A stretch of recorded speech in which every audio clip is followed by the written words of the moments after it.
அது நம்ம ஏன் வீடியோ பண்ணுறோம்ன்றது வேற ஒன்று. வீடியோ பண்ணி அப்படியே 1 to 1 முறையில் உங்கள் கையில் கொடுத்துறதுக்கு காரணம், I am always with you for your concept. Even of I am away from anybody anywhere else. உங்களுக்கு கவலை இல்லையே. இதில் என்னென்ன உங்களுக்கு மிச்சம் நீங்கள் தெரிஞ்சுங்க. நான் நடத்துனதில் சப்போஸ் நானே ஏதாச்சும் சில விஷயங்களில் கமிட் ஆகியிருந்தேன்னா ஓகே அது தவறாக கமிட் பண்ணிட்டு திருப்பி நான் பார்த்துருவேன். 1 to 1ல் வந்து நீங்களே பார்த்துட்டிங்கன்னா உங்களுக்கே சார் இதில் சார் நீங்கள் சொன்னது 2 தடவை 3 தடவை கமிட் பண்ணிட்டீங்க சார், அது எனக்கு புரிஞ்சிருச்சுன்னு சொல்லிடுவீங்க. 3வது வந்து நான் என்னுடைய ப்ரெசன்ஸே இல்லாமலே உங்களுக்கு எல்லா விஷயமும் இந்த பீரியடு போயிடும். இது எப்படி இருக்கு உங்களுக்கு? எப்படி இருக்கு சொல்லுங்கள். What you feel this type of teaching? Unique தானே. இதை யாரும் இங்கே செய்கிறதில்ல. அதனால தான் ஃபஸ்ட்டு டே நான் சொன்னேன் நம்ம வந்து 1 to 1 பண்ணுவோம் அப்படின்னு சொல்லி. ஓகே போங்க. இப்போ what is the difference between the board examinations and the IAS எக்ஸாமினேஷன்றது நீங்கள் ஃபஸ்ட்டு புரிஞ்சுக்கோங்க. நம்ம உள்ள புக்குக்கெல்லாம் போகிறோம், அப்புறம் போயிடுவோம். மெயின்ஸ் பூரா அது அசிட்டிஸ் நீங்கள் படிக்கிறது. போர்டு எக்ஸாமினேஷன்றது within that limit, within that lesson, within that they have to ask. Otherwise வந்து இப்போ தமிழ்நாடு முழுவதும் ஒரு 12th வந்து போர்டு எக்ஸாம் எழுதுனா அந்த சப்ஜெக்ட் ஹார்டுன்னு சொல்லியாச்சுன்னு சொன்னால் திருத்துறதுலே வந்து அதுக்குரிய ரிலாக்ஸேஷன்லாம் பண்ணி மார்க் போட்டுருவாங்க. ஓகே, இப்போ ஒரு area board examination is one thing, அதுக்குள்ளே தான் வர முடியும். இப்போ பாருங்கள், அப்படியே எங்கேயும் இப்படி வாங்க. ஐஏஎஸ் வந்து இப்போ இதை தெரிஞ்சுக்கிறதுக்கு முன்னால் ஒரு சின்ன டிப்ஸ் தெரிஞ்சுக்கணும். இப்போ 12th எழுதுகிறவங்க எனக்கு தெரிஞ்சு ஹோல் தமிழ்நாடு ஒரு 9 லட்சமோ 10 லட்சமோ, கரெக்டான நம்பர் தெரியல. 12th மட்டும் எழுதுகிறவங்க 9 லட்சம் பேர் எழுதுகிறாங்க. இப்படி ஒரு 10 லட்சம் பேர் எழுதுவாங்க. இதில் வந்து எவ்வளோ பேர் பாஸ் பண்ணுவாங்கன்னு பாருங்கள். எல்லாருமே 99 பாஸ் பண்ணுவாங்க. உண்மையா பையா? இப்போ நீங்கள் வந்து இப்போ இங்கிலீஷ் லிட்ரேச்சர் படி, அதில் இங்கிலீஷ் லிட்ரேச்சரில் ஒரு எவ்வளோ பிள்ளைங்க படிப்பீங்க? உங்கள் கிளாஸ் மட்டும் 100 மெம்பர்ஸில் ஃபெயில் ஆகிறதே இருக்காது. மார்க் வந்து கொஞ்சம் குறைவாக இருக்குமே வெளியே, எல்லாருமே எடுத்துரும். மேக்ஸிமம் ஏதோ மார்க்கு குறையும், மேக்ஸிமம் சொல்கிறேன். இது அதுக்காக 100ல் வந்து 40 தான் பாஸ் பண்ணுவாங்கன்றக்கா? இல்லை, இதுதான் எல்லாத்துலேயுமே. இப்போ 10th இப்போ அதே மாதிரி தான். 8th படித்தா 9th படித்தா 10th அப்படியே போயிட்டே இருக்காங்க. பட் இது அப்படியே பாருங்கள், ஒரு வருஷத்துக்கு இப்போ வந்து போன வருஷம் 24 லட்சமோ சொன்னாங்க. பட் அப்பியரன்ஸ் வந்து ஒரு 18-19 லட்சத்துக்குள்ள ஏற்கனவே நினைவுபடுத்திருக்கு. அதில் எவ்வளோ போஸ்டிங்னா வெறும் 1000 போஸ்டிங் தான். அந்த 1000 போஸ்டிங்குள்ளே நீங்கள் 19 லட்சம் பேரில் எவ்வளோ வரணும் பாருங்கள். 19 லட்சம் பேர் அவங்க செலக்ட் பண்ணுறதே எனக்கு தெரிஞ்சு ஒரு 10,000 பேர் தான் 19 லட்சத்தில் செலக்ட் பண்ணுறாங்க. அந்த 10,000 பேர்த்தில் மெயின் எக்ஸாம் போகும்போது 3000 பேர். நான் சொல்கிறது கரெக்ட் நம்பரில், அவ்வளோதான் 3000. இன்டர்வியூக்கு போகும்போது ஒன்லி 1000 தான். இது அப்படியே வேற நம்ம போர்டு எக்ஸாமுக்கு கம்பேர் பண்ணி சொல்லி பாருங்கள். அப்போ ஹவு ஃபார் டிஃப்ரெண்ட்னு புரியுதுங்களா? ரொம்ப எக்ஸ்ட்ரீம். பட் எக்ஸ்ட்ரீமாக இருந்தாலும் நம்ம ப்ராப்பராக அண்டர்ஸ்டாண்டிங் பண்ணிக்கணும். What is the IAS, what is IAS ப்ராசஸிங்னு தெரிஞ்சுக்கிட்டிங்கன்னா தான். ஸோ இதுக்கு வந்து ஹார்ட் ஒர்க் பண்ண வேணாம், அதையும் சொல்லித்தரேன். இதுக்கு வந்து சில பேர் பயந்துருவாங்க, சார் ரொம்ப படிக்கணும். ரொம்ப படிக்க வேண்டியது இல்லை. பட் அந்த process of examination, process of studies, process of observation புரிஞ்சுக்கிட்டிங்கன்னா அதுக்கு தக்கபடி we can specify it and segregate it. ரெண்டு சொன்னதில் விளங்கிருச்சா? What is the difference between the board exam and main exam சொல்லுங்கள். So the difference between the board exam இதுதான். But எங்கே fear வரும், எங்கே வந்து ஒதுங்கிடுவோம்னா அந்த சீக்ரெட் ஆஃப் த ஸ்டடியிங்கே உங்களுக்கு சொல்லித்தர்றதில்ல. இவங்க they are following the same study. இப்போ நீங்கள் வந்து இங்கே நூலகத்துக்கு ஒரு நாளைக்கு கூட்டி போகிறீங்க, வந்து பாருங்க, போயிருக்கீங்களா? அங்கே பிள்ளைங்க பூரா கீழே பூரா படிச்சுக்கிட்டே இருப்பாங்க. அவங்கெல்லாம் ப்ரிப்பேர் பண்ணுறவங்க தான். அவங்க எப்படின்னா நீங்கள் பார்த்தீங்கன்னா தெரியும், 10வது புக்கு வச்சு படிச்சுட்டு இருக்காங்க, அந்த என்சிஆர்டி புக்கு. அது விஷயம் இல்லை, ஆனால் படிக்கிற ஹேபிட்ஸே வேற. இப்போ இது ஒரு சிஸ்டம் சொல்லிக்கிறேன். அதாவது reading habits for IAS is completely different. Reading habits for the exam, the board examination different. இப்போ சொல்லுங்கள், what is the difference between the உங்களுக்கு பண்ணுங்க யூபிஎஸ்க்குனா ஹார்ட் ஒர்க் பண்ணணுங்க, இதுக்கு அவ்வளவு ஹார்ட் ஒர்க் பண்ண வேணாம். இப்படி இந்த வேர்டுகள்லாம் பாருங்கள், it doesn't have the specific and scientific meaning. Hard ஒர்க்னா என்ன? அப்போது நம்ம மலைகள்லேயும் வீட்டுகள்லேயும் கிராமங்கள்லேயும் விடிய விடிய உழைக்கிறாங்க, அது ஹார்ட் ஒர்க் தான். டென்னிஸ் விளையாடுறாங்க, 3 hours 4 hours அடித்து விளையாடுறாங்க, அது ஹார்ட் ஒர்க்கு தான். அது ஸ்மார்ட் ஒர்க் கிடையாது.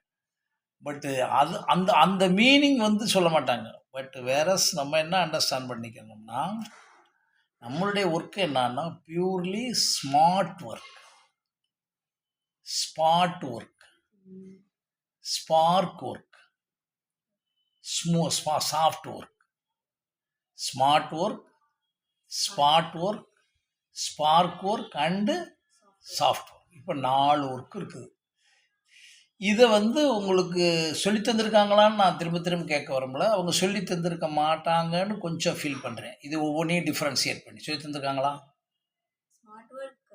என்ன what does it means smart work? சொல்லுங்க, நீங்கள் சொல்லத்தாங்க. ஒரு கான்செப்ட் வந்து என்டையரிட்டியா படிக்காம அதை கோர் அனலைஸ் பண்ணிட்டு அதை வச்சு இன்டர்பிரட் பண்ணி படிச்சா ஸ்மார்ட் அப்படி சொல்லித்தராங்க. நம்ம சொல்லித்தரமா ஸ்மார்ட்டுக்கும் அதுக்கு நான் இப்போ பேசிக்கிட்டு இருக்கும்போதே சொல்லிடுறேன் அந்த difference. What is the difference with board and இது சொல்லணும்ல, அதே மாதிரி ஹார்ட் அண்ட் ஸ்மார்ட்டு. அப்போ அந்த ரீடிங் ஹேபிட்ஸ் எப்படி வச்சுக்கலாம்? இப்போ உதாரணம் பாருங்களேன், நான் சொல்கிறேன், உங்களுக்கு நான் அனுப்பின பிறகு நான் என்ன சொல்கிறேன், அந்த இதை குறிச்சிக்கங்கன்னு சொல்கிறேன். எது? அந்த டிஸ்கிரிப்ஷன். திட் இஸ் எ ஸ்மார்ட். அப்படின்னா என்ன? சயின்டிஃபிக்காக ப்ரொஃபஷ்னலாக நோ டவுட்டே வரக்கூடாது நம்ம படித்ததுக்கு. அதுதான் ஸ்மார்ட் ஒர்க். இப்போ அதை கிளான்ஸ் படிச்சிடலாம், நோட்ஸ் போடாமல் போயிடலாம், எதுக்குள்ளே வருதுன்னு கண்டுபிடிச்சிக்கலாம், அப்புறம் அந்த பேஜை மட்டும் படிச்சுட்டு அதில் போயிடலாம். பட் இந்த ஸ்மார்ட் ஒர்க் அப்படின்றது எதை படிக்கிறோமோ அப்படி வச்சுங்க, எதை படிக்கிறீங்களோ நீங்கள் அந்த படிக்கிற விஷயத்துக்கு ஹார்ட் ஒர்க் பண்ண வேணாம், ஜஸ்ட் நோட்ஸ். அந்த நோட்ஸையும் கலர்டு நோட்ஸு. அந்த கலர்டு நோட்ஸ் போடுறதுக்கு என்ன காரணம்னு தெரிஞ்சுக்கோங்க. அந்த கலர்டு நோட் போட்டிங்கன்னா ரிவிஷனை வந்து கலரை மட்டும் சர்ச்சன்னு பார்த்து போயிடுவீங்க. 1 பேஜில் வந்து ஒரு க்ரீன் இங்கில் எழுதியிருக்கீங்கன்னு வச்சுங்க, அதே மாதிரி சோப் இங்கில் எழுதியிருக்கீங்கன்னு வச்சுங்க, அதே மாதிரி பிளாக் இங்கில் வச்சுங்க. எது உங்களுக்கு விச் இஸ் இம்பார்ட்டன்ட்? இந்த 3 கலரில் க்ரீன் தான் ஹையஸ்ட்டு. ரெட்டு வந்து முக்கியம் சொன்னாலும் க்ரீன் தான். இப்போ க்ரீனாக பார்த்துட்டு ரிவைஸ் முடிச்சிருவீங்க. நீங்கள் அந்த ஸ்மார்ட் ஒர்க் பண்ணுறதுனால உங்களுக்கு ஸ்ட்ரெஸ்ஸே இருக்காது ஒரு பக்கத்தை இப்படி திருப்பும் போது. ஹார்ட் ஒர்க் பண்ணுறது வந்து எல்லாத்தையும் பிளாக்ல எழுதிக்கிட்டே இருக்கிறது, மறுபடியும் பக்கமாக படிக்கிறது. இப்போ என்ன ஆகும்? நீங்கள்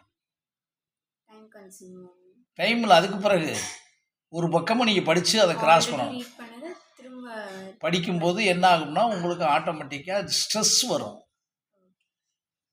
இப்போ இந்த ஒரு 15 பக்கத்தில் ஒரு வரி தானே. இப்போ நம்ம இது கொடுக்குறாங்கல்ல, நமக்கு இன்டெக்ஸ் கொடுக்குறாங்கல்ல, அந்த இன்டெக்ஸில் 145 சொன்னோடனே போகிறோம். அதான் ஸ்மார்ட் ஒர்க். உங்கள் புக்கில் வந்து இன்டெக்ஸ் முதல்ல கொடுத்துட்றாங்கல்ல, 145 நம்பரு அப்படின்னு பார்த்தோடனே அந்த தலைப்புக்கு போயிடுறீங்கல்ல. திருக்குறளில் வந்து 40வது அதிகாரம் கல்வின்னு போயிடுறோம்ல, இப்படி திருப்ப மாட்டோம்ல. ரைட், 39 40 ஓகே, 40 கல்வி. இப்போ வந்து டைம் கன்சியூமிங் முடிஞ்சு போகுது, கன்சப்ஷன் முடிஞ்சிருது.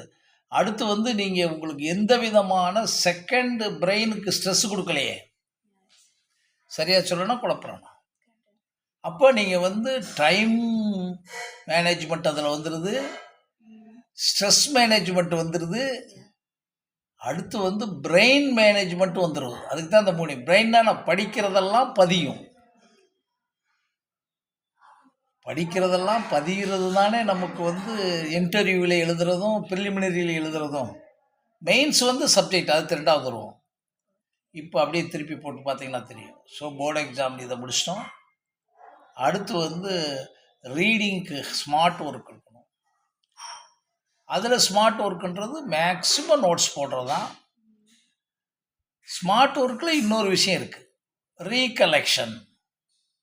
என்ன ரீகலெக்ஷன்னா, எல்லாம் படித்து முடிச்சுட்டு இப்போ நான் வந்து இன்ட்ராக்ஷன் பண்ணுறேன் இல்லைங்களா, அதே மாதிரி நீ ஹவ் டு, இது ஸ்மார்ட் ஒர்க்குடைய ஒரு பகுதி. நீங்கள் இன்ட்ராக்ட் பண்ணணும் செல்ஃபாக. அதன் மூலம் என்ன புரிஞ்சுக்கிறீங்க தெரிஞ்சுக்கங்க. நீங்கள் செல்ஃபாக ஒன்று படிச்சிட்டிங்க, இப்போ ஒரு சப்ஜெக்ட், அதன் மூலம் நீங்கள் சொல்கிறீங்க. அதன் மூலம் உங்களுக்கு என்ன ஒரு பெனிஃபிட் இருக்குது அதில்? சம்மரைஸ்டு வெர்ஷனாக என் பண்ணலாம். உங்களுடைய மெமரி பவர் அண்டர்ஸ்டாண்ட் பண்ணிடுவீங்க. ஓ, நம்ம அந்த மெமரி பவர் மட்டும் நீங்கள் அண்டர்ஸ்டாண்ட் பண்ணல கண்ணு, ஏன் மெமரி ஆகலைன்னு வேற கண்டுபிடிச்சிக்கிருவீங்க. மேபி மெமரின்றது வந்து நம்மளுடைய உள்வாங்குதல், அப்சர்வேஷன் சரியாக இருக்கணும், சுற்றி இருக்கக்கூடிய என்விரான்மெண்ட் சரியாக இருக்கணும். இப்போ இதே வந்து நம்ம ரோட்டில் நின்று பேசிக்கிட்டு இருக்க முடியுமான்னு பாருங்கள். அப்போ அது ஏன்னா, ஓ அந்த இடத்துல டிஸ்ட்ராக்ஷனாக இருந்துச்சோ, அப்போ நீங்கள் எப்படி பண்ணுறீங்க அதை மாற்றுறீங்க. That is the smart work. And there is a you you you understood. உங்களுடைய மெமரி பவர் உங்களுக்கு தெரியும் ஆல்ரெடி.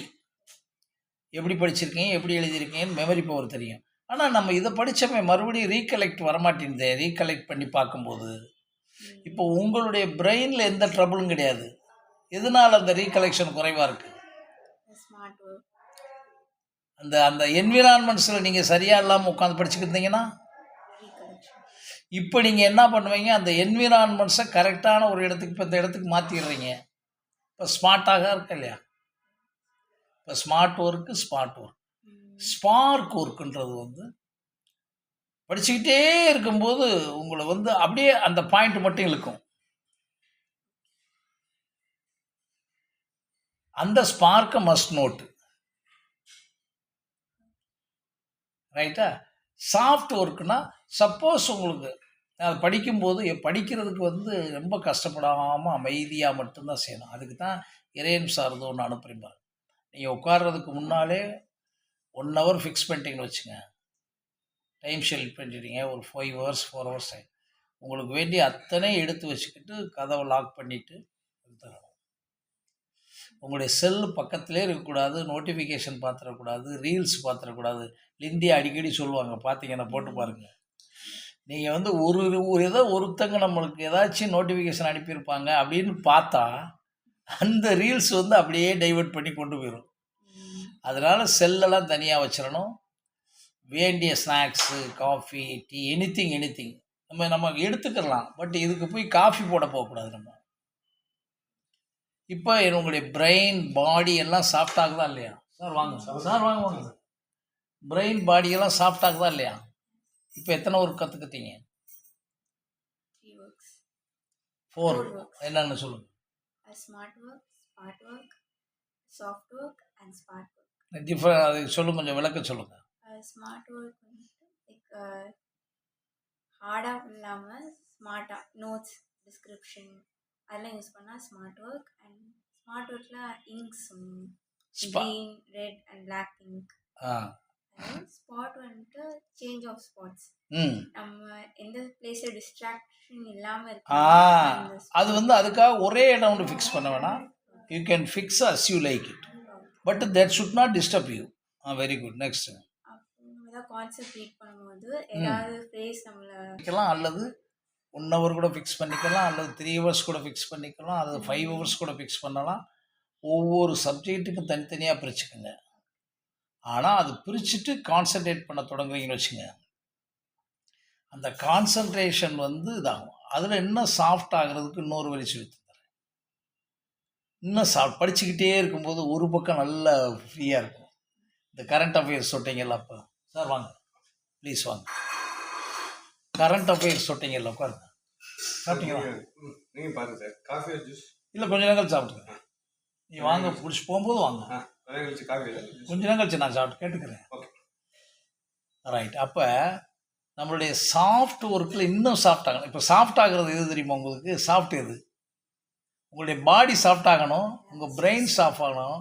உங்கள் பிரெயின் சாஃப்ட் ஆனால் தானே அமைதி கிடைக்கும். அது ஒத்துக்கிறீங்களா? சரி. அப்போ நீங்கள் when you are reading something கொஞ்சம் போரிங் ஆகும், சரி வச்சிடலாமுன்னு சொல்லுவோம். அப்படி படிக்காமல், even if you feel bore, just you shift it, அந்த பக்கம் தள்ளிடுங்க. இப்போ அடுத்த பக்கமும் கொஞ்சம் போர் அடிக்குதுன்னா, எது உங்களை போர் அடிக்காமல் உங்கள் கான்செப்ட் வச்சுருக்கோம். இப்போ இந்தியன் பாலிட்டி நம்ம படிக்கிறீங்க, அதில் ப்ரியாம்பிள் படிக்கும்போதே ஒரு இடத்துல செக்குலரிசம் வரும்போது கூட சில நேரம் செக்குலரிசம்ன்றாங்க. உடனே ஒருத்தர் கேட்டாங்க, எல்லாருமே சமத்துவமாக இருக்கணும்னு சொல்கிறாரு அவர் படிச்சுக்கிட்டு இருக்கும்போதே என்ன ஆகிட்டாரு, நம்ம சமத்துவமாகவே இல்லையே நாட்டில் அப்படின்னு அவர் டைவர்ட் ஆகி, அப்போ என்ன ஆகிறாரு, அது என்ன நாட்டில் என்ன யார் அது என்ன சமத்துவமாக யார் இருக்கிறது இல்லையே, கான்ஸ்டியூஷன் இப்படி சொல்லுதுன்னு அவர் கோவம்னா வருது. அப்போ நான் சொன்னேன், அது கோவம் வரா வேணாம், இப்போ படிச்சுக்கிட்டு இருக்கீங்க, அதை ஷிஃப்ட் பண்ணிவிட்டு உங்களுடைய டைவர்ஷனை கழட்டிட்டு சப்ஜெக்ட்டுக்கு வந்துருங்கன்னு. ஓ அப்படியா சார்? இல்லைன்னா என்ன ஆகும்னா வந்து கேட்பார், சார் செக்குலரிசம்னு எழுதியிருக்கு சார், ஆனால் செக்குலரிசமா சார் நாட்டில் இருக்குது?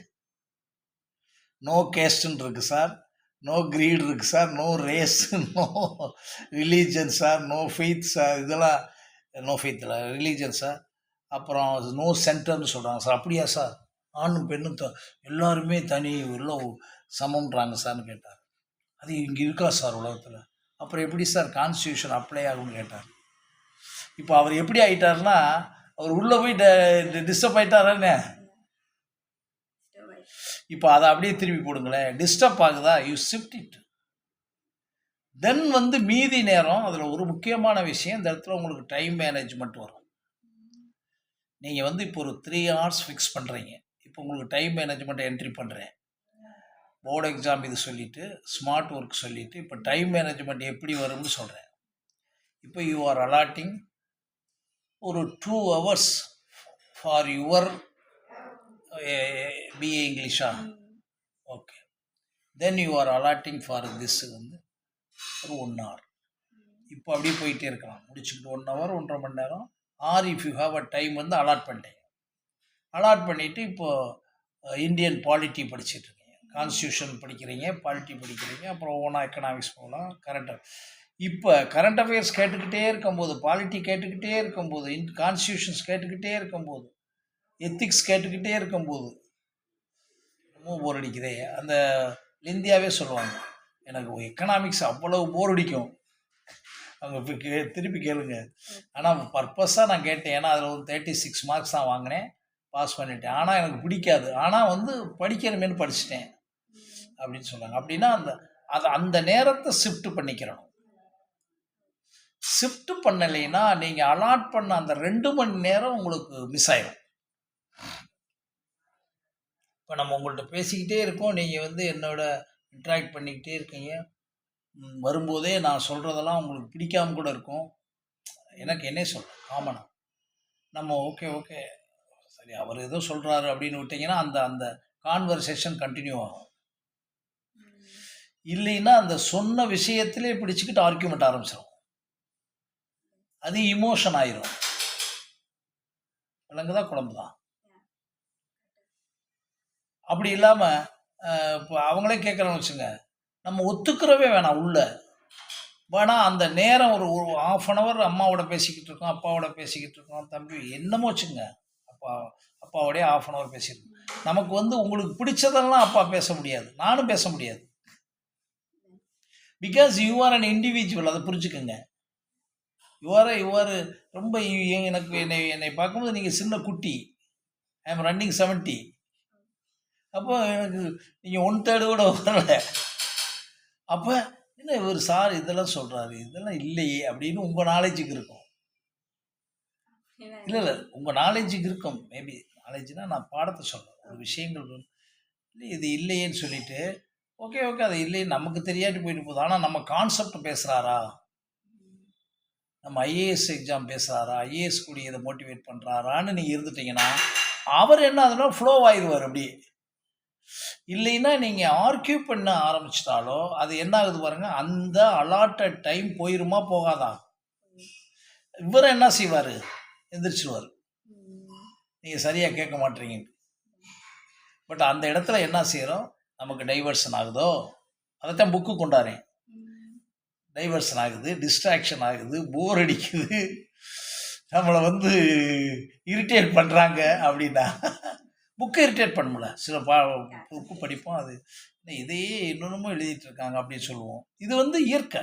இயற்கைனா எவ்ரிபடி இஸ் அன் இண்டிவிஜுவல்ல, அதை ரொம்ப தெளிவாக எடுத்துங்க. நீங்கள் எந்த காலத்துலையும் நானாக முடியாது, நீங்கள் ஆக முடியாது.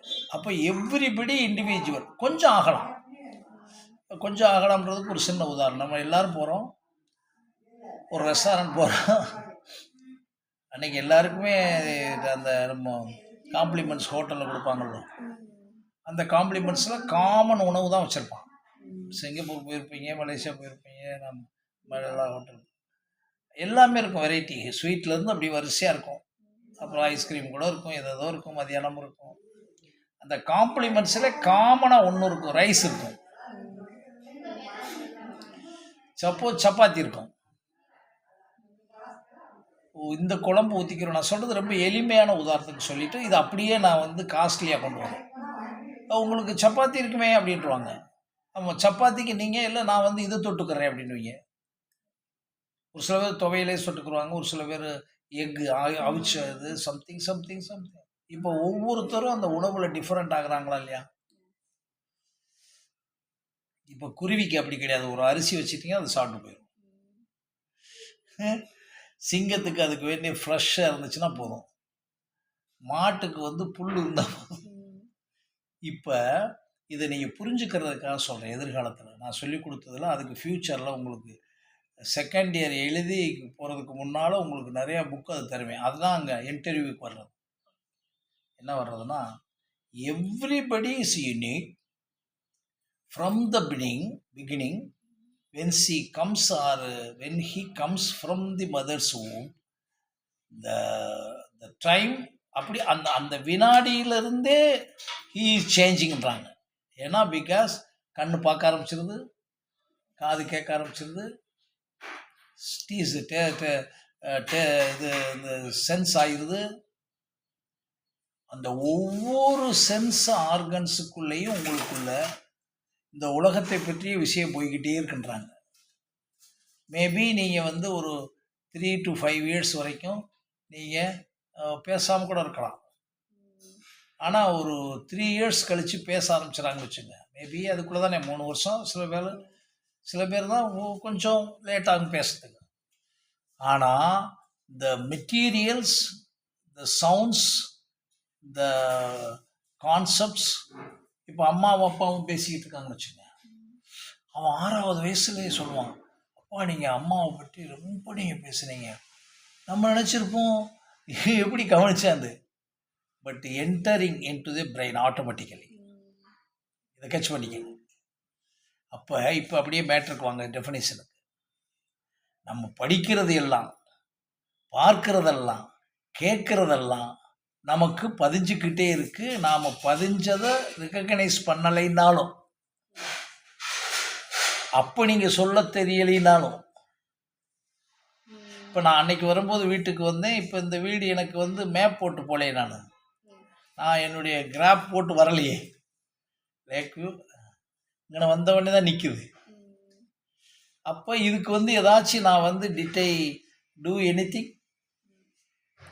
ஸோ ஆட்டோமேட்டிக்காக ரெஜிஸ்டர் ஆகுதுன்றதை அக்செப்ட் பண்ணுறீங்களா? அந்த ஆட்டோமேட்டிக் ரெஜிஸ்ட்ரேஷன் கொண்டு வருவதற்கும் உங்களுடைய பிரெயின் ஸ்டாண்ட்ஸ்டில்லாக இருக்கிறதுக்கு தான் நான் சொல்கிறேன் soft work, smart work, smart work, smart work. Smart work. அப்போ இப்போ பாருங்கள், ஸ்டடீஸுக்காக நம்ம ஹார்ட் ஒர்க் பண்ணுறோம்ன்றதெல்லாம் பொய். when you do the smart work, that is ரொம்ப ஈஸி தானே. Note makings with all details, one by one. இப்போ ஒரு பக்கம் தான் பண்ணுறோம், அந்த ஒரு பக்கத்தில் 2 நோட்ஸ் தான் போட முடியுது, இல்லை போட முடியல. Shifting. So when you are doing it, அதை பண்ணிடுறீங்க, அழகாக ஸ்மார்ட் பண்ணிடுறீங்க. கான்சன்ட்ரேஷன் டுவர்ட்ஸ் இட் தான் முடிஞ்சா ஸ்மார்ட் சொல்லியாச்சு. பண்ணிட்டீங்கன்னா நீங்கள் சொல்லுங்கள் அழகா, நல்ல நீங்கள் இன்டெலிஜென்ட் கேர்ள் தான். எவ்ரி திங் ரிஜிஸ்டர் ஆகுமா ஆகாதான்? ரிஜிஸ்ட்ரேஷன் தானே மெமரி பவர். எல்லா மெமரி பவரும் வந்துருச்சுன்னா எக்ஸாமில் உங்களுக்கு எப்படி ஃபெயில் ஆக முடியும்? எங்கே இவங்களுக்கு டிஸ்லோகேட் ஆகுது சொல்லுங்கள்?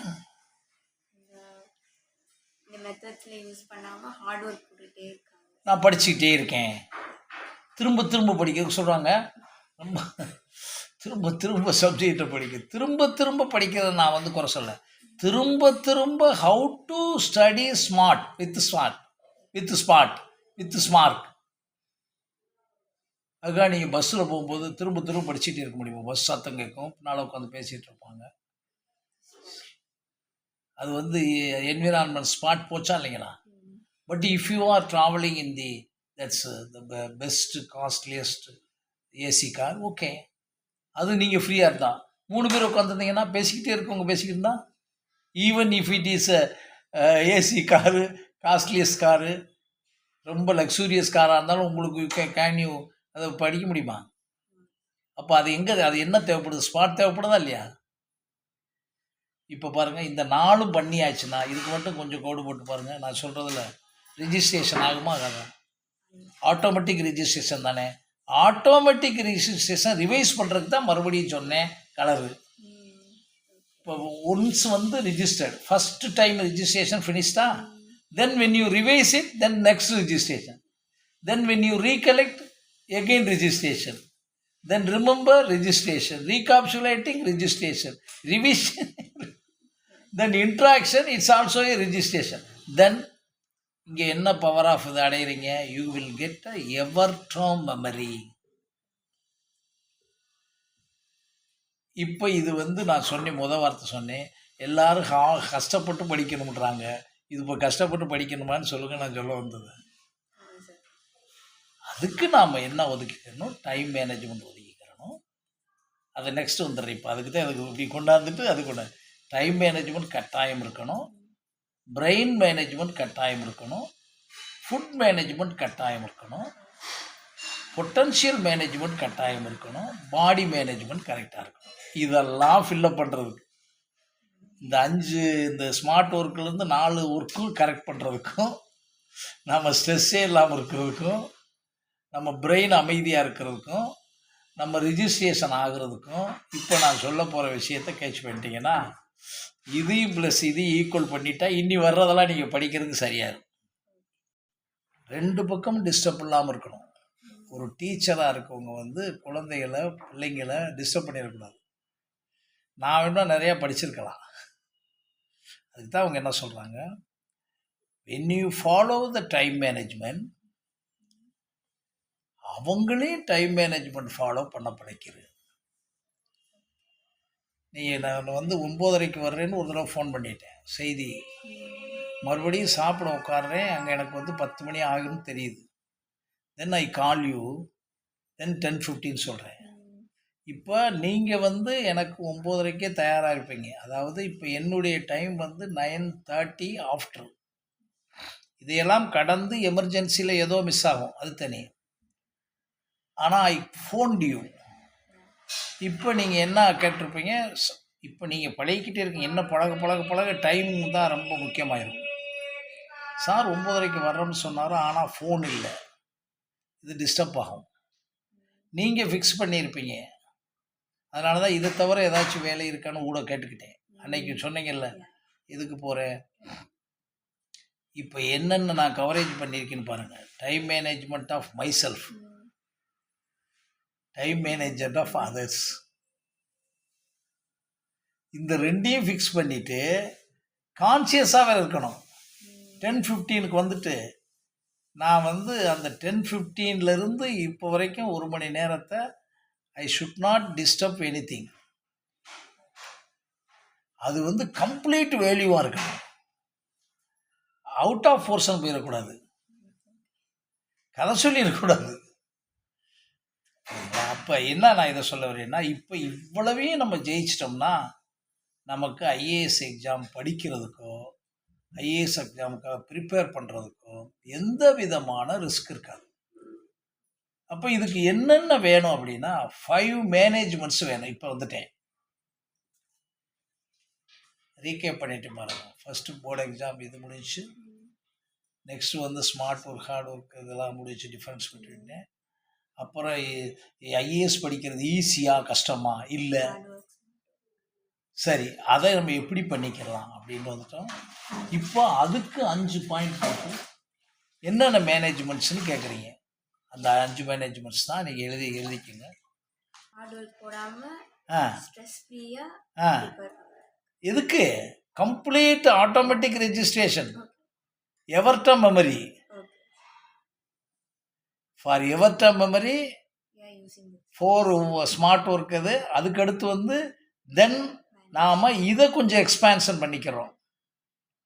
இங்கேருந்து பாருங்க, இந்த time management, body management, food management and brain management, potential மேனேஜ்மெண்ட்லாம் எதுக்குன்னு சொன்னால் வித்தவுட் ஸ்ட்ரெஸ் மேனேஜ்மெண்ட்டுக்கு by smart work, hard work, smart work, spark work and soft work.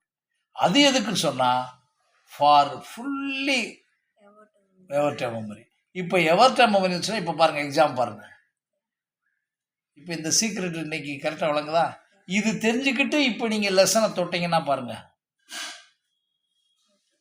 ஈஸியாக வருதா? இப்போ நீங்கள் புரிஞ்சுக்கிற வேண்டிய இந்த டைம் மேனேஜ்மெண்ட்டில் வந்து